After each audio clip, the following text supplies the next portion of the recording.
US President Donald Trump could meet his Russian counterpart, Vladimir Putin, as soon as next week.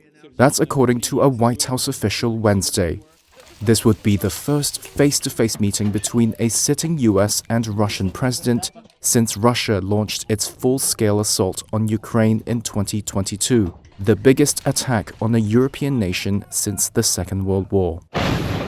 Trump had reportedly told European leaders in a call Wednesday that he intended to meet with Putin, then follow up with a trilateral involving the Russian leader and Ukrainian President Volodymyr Zelensky. We had some very good talks with President Putin today, and there's a very good chance that we could be ending the end of that road. That road was long and continues to be long, but there's a good chance that there will be a meeting very soon. U.S. envoy Steve Witkoff held talks with Putin earlier on Wednesday.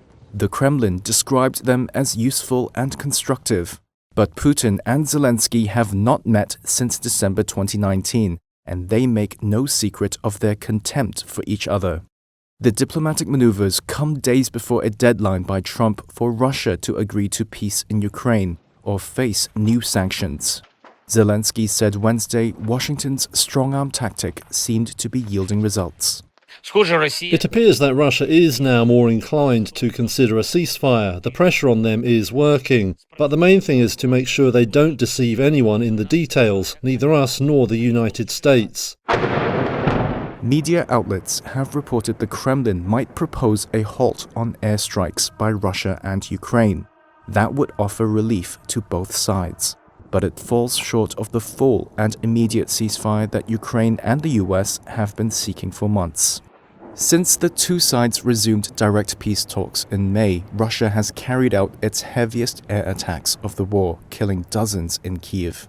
Trump last week called the Russian attacks disgusting.